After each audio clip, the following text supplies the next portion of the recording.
Assalamualaikum warahmatullahi wabarakatuh. Balik lagi bersama gue Inka di Movie Inka.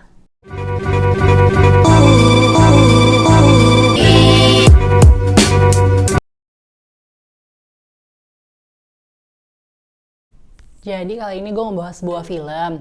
Cuman film ini bukan film baru, ini film lama Indonesia tahun 2008 udah tayang. Cuman gue belum pernah nonton bioskop waktu itu, dan gue sebenarnya sering lihat poster film ini gitu. Cuman gue ngiranya film ini tuh cuma film drama doang, jadi gue belum tertarik untuk nonton. Gue udah pernah ngeliat ada di video sampai terakhir tuh ada di Netflix. Nah, gue baru tahu kalau film ini ternyata film psychological thriller itu pas baca sinopsisnya gitu. Judulnya adalah Fiksi dan pakai titik. Saya mau minta maaf soal kemarin. Saya nggak tahu apa yang ada di kepala saya. Maunya kamu tuh apa sih? Saya sayang kamu.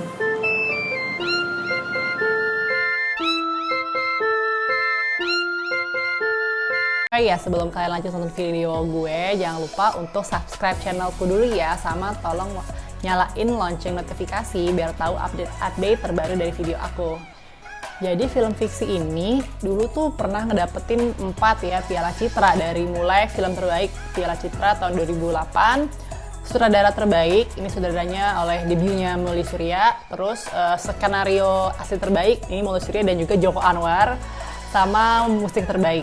Tapi karena tahun 2008 itu tuh lagi tren dan booming banget, penonton banyak malah nonton film-film horor-horor kacrut gitu, kayak Nenek Gayung, Kuntilanak, apalah, Pocong versus apa, yang gitu-gitu deh, horor-horor semi-semi gitu. Nah jadi hype-nya si film ini tuh ya mungkin ada beberapa yang tahu, yang suka, cuman hanya orang tertentu aja gitu. Mungkin yang orang-orang yang sekarang yang ngerti kualitas film bagus pasti tahu gitu. Oke, gue akuin gue telat banget hari gini gue baru nonton. Menceritakan tentang seorang perempuan bernama Alisa. Dia diperankan oleh Ladya Sheryl gitu, yang dia tuh hidupnya tuh kaya raya tapi nggak bahagia karena dia tuh anak yang broken home, dan dia pernah punya trauma kecil ya, trauma masa lalu gitu, gimana di saat dia kecil gitu orang tuanya bermasalah ya, bapaknya tuh selingkuh gitulah, terus akhirnya si ibunya tuh bunuh diri di depan dia gitu saat lagi hamil adiknya gitu. Jadi dia trauma masa kecil itu membuat dia tuh jadi pribadi yang tertutup, yang introvert, dan sampai ia berusia 20 tahun si Alisa ini dikekang sama keluarganya gitu, terlalu protektif banget, nggak boleh kemana-mana, sekalinya dia pergi diantarin supir gitu, dan itu juga benci banget sama bapaknya gitu. Jadi nah, yang uniknya lagi, si Alisa ini selain cantik dan pendiam gitu, dia tuh jago main selo gitu. Jadi salah satu pelarian dia dari kesepian itu adalah dia bermain selo. Kehidupannya mulai berubah ketika di rumah itu ada tukang kolam renang ya. Jadi waktu itu si mamang di rumahnya lagi nggak masuk, akhirnya ada mas lah gitu yang bantuin untuk membersihin kolam renang di rumahnya gitu. Dan ya istilahnya dia tuh kan sebenarnya cantik kaya raya ya, seharusnya dia bisa dapet cowok yang setara lah sama dia. Temen gue ngeliatnya karena dia saking kesepiannya, dia nggak jarang bergaul, dia introvert. Jadi bahkan ya si mamang si emas-emasnya ini kan namanya Bari gitu ya, diperankan oleh Doni Alamsyah gitu ya. Cuman pinter banget di film itu digambarkan, meskipun si Bari ini abang ya gitulah, agak abang-abang gitu, cuman ada kalanya nih cowok tuh menarik gitu. Mungkin kalau rambutnya digondrongin kayak mas-mas banget, cuman kalau rambutnya dikuncir gitu, kuncir setengah tuh kelihatan lah gantengnya gitu si Doni Alamsyah itu. Nah sampai akhirnya dia naksir tuh gitu, dinaksir. Dia sampai suatu hari si Barinya ini, si cowok itu nggak datang lagi ke rumahnya, dan karena dia naksir berat ya, dia kan intinya si Alisa ini dia ada gangguan psikologi gitu, obsesi banget, dan akhirnya dia diam-diam kabur dari rumah. Dan petualangan itu terjadi gitu saat dia akhirnya ngikutin si cowoknya ini di rumah susun. Yang gue suka dari film ini sebenarnya nggak terlalu banyak dialog ya, minim dialog, cuma tuh bener-bener dari ceritanya, dari apa ya, mungkin gambarnya menarik, terus ceritanya sih sebenarnya gitu. Jadi emang ini bukan tipikal thriller yang tegang, yang intens, yang berdarah itu enggak, sama sekali enggak. Ini justru lebih ke psychological gitu ya, lebih ke psikologis. Yang nih cewek gila, perilakunya ngeganggu banget gitu, mengganggu psikologis lo gitu.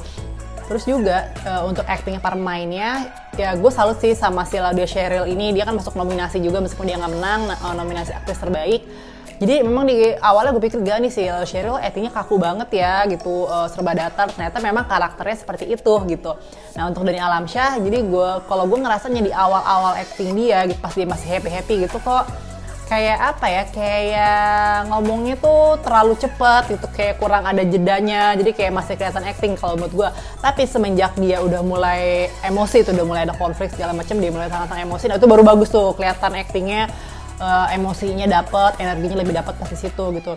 Sama satu lagi kan ada Kina Ryoshi nih sebagai ceweknya Bari, itu juga oke. Kina Ryoshi itu pas lah gitu actingnya.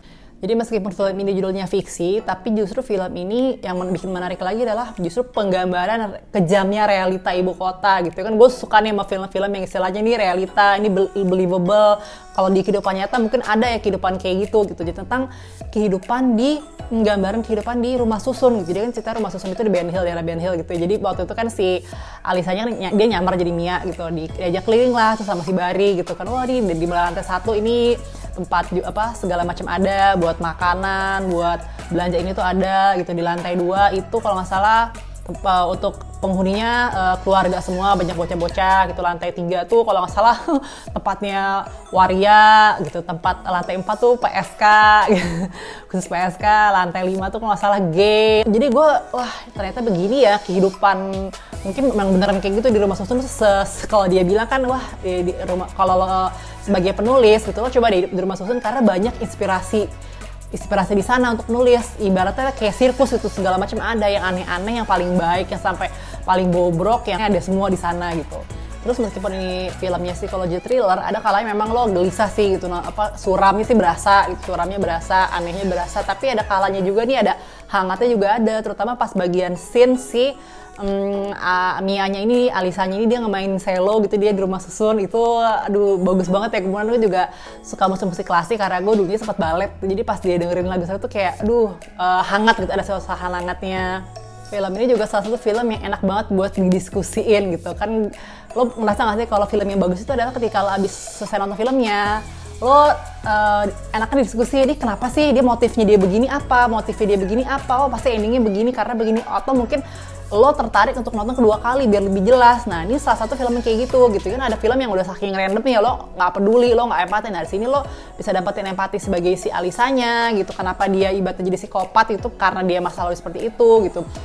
Karena gue kebetulan nonton sama suami gue ya, jadi gue sambil nonton tuh di rumah, wah abis ini pasti begini, wah pasti ini begini, ini kenapa dia psikopat, itu ciri-cirinya kayak gini bun gitu. Dia sebenarnya tuh baik, dia pinter, cuman dia ada modusnya. Nah jadi kalau buat teman-teman yang mungkin belajar psikologi, psikolog gitu ya, belajar tema-tema tentang kejiwaan, kayak nonton film ini tuh kayak bisa jadi buat studi gitu loh. Oh bahkan ada yang bilang juga sebenarnya cewek ini, si Alisa ini bukan psikopat tapi sosiopat gitu. Mungkin agak sama tapi beda ya. Kalau katanya sih kalau sosiopat itu dia akibat trauma masa kecil. Kalau cons-nya mungkin gini kan, si karakter si Alisa ini kan dia tadi orang kaya, dia terawat gitu ya, dia pindah di rumah susun, dan dia itu kan dandanannya kan mewah banget gitu. Kayak gue nggak tahu dia terinspirasi mungkin dari tokoh Jepang atau apa gitu, bajunya bagus banget, pakai kaos kaki panjang, pokoknya terlalu mentereng banget sih untuk ukuran rumah susun. Cuman gue ngerasanya sih kelakuan si para penghuni rumah susunnya sama si Alisa ini terlalu umum. Ada keluarga tuh yang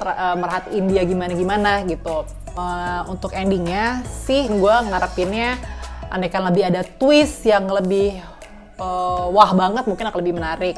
Tapi so far memang kayaknya saudaranya pengennya sih endingnya kayak gitu aja gitu. Jadi akhirnya cerita si fiksi ini gitu kan, berkat si buku fiksi yang dibikin oleh Bari ini terselesaikan oleh Alisa. Oke, sekarang kita masuk ke spoiler talk. Jadi sebelumnya sih gue jujur mungkin dari sinopsis apa dari pro and cons udah banyak spoiler. Cuman gue akan lebih sini ngebahas lagi sih hal-hal yang gue sukai dari film ini gitu. Jadi memang gue bilang tadi kan, ini bukan film thriller yang sadis gimana, enggak gitu, yang tegang gimana, enggak, cuman mengganggu gitu. Salah satunya tuh itu kelakuan psikopatnya si Alisa, di mana dia manis, dia polos, cuman tuh orang gengges gitu. Jadi dia tuh terlalu banyak pengen tahu kehidupan orang yang seharusnya dia tuh nggak masuk gitu kan. Dia kan motifnya cuma satu, dia jatuh cinta obsesi banget sama si Bari ini, pengen supaya novelnya itu selesai kan. Karena Bari kan sempat buntu tuh, gue bingung nih cara nyelesain novelnya tuh gimana. Akhirnya berkat si Alisa ini, si Mia ini gitu, dia kan akhirnya secara langsung karena turut campur sama tokoh-tokoh di film itu gitu, yang sampai akhirnya si istrinya ngebunuh si suaminya yang homo gitu, terus dia ngebuang si kucing nenek-nenek tua itu kan akhirnya banyak korban jiwa gitu. Nah itu salah satu hal yang itu sebenarnya bukan ranah lo, tapi lo turut campur sehingga menyebabkan orang lain terluka, dan dia itu ngelakuin itu semua demi bukunya si Bari. Itu gila sih, freak gitu loh. Sama satu lagi part yang waktu dia kan ya abis nyosor si Bari gitu ya, dia akhirnya diperawanin lah sama si Bari gitu karena dia yang gatal duluan.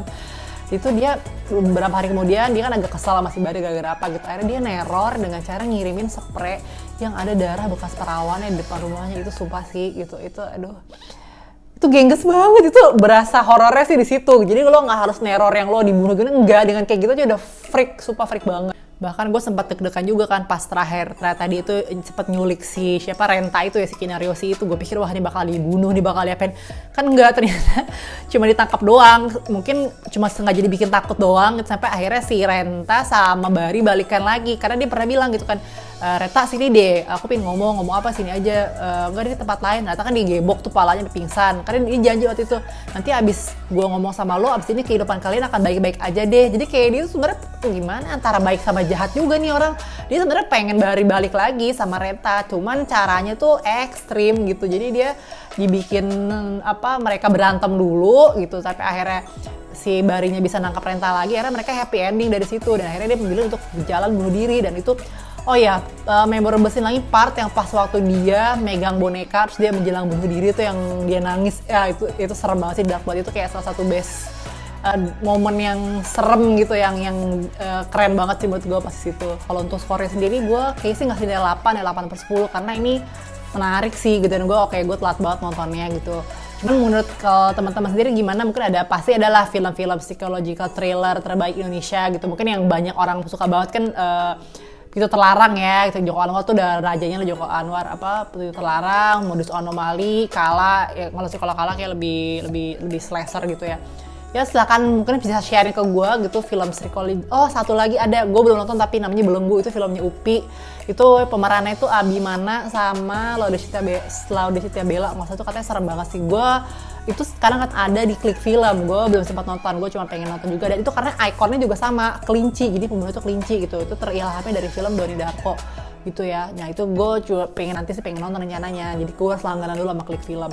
Oke, mungkin teman-teman lain ada referensi film psikologi thriller Indonesia terbaik lainnya, atau mungkin udah nonton fiksi, bisa sharing sama gue gitu, gimana kalian suka atau enggak tentang film ini, atau skornya berapa. Oke, terima kasih udah menonton. Jangan lupa like kalau kamu suka video ini, jangan lupa subscribe juga. Thank you for watching, bye bye.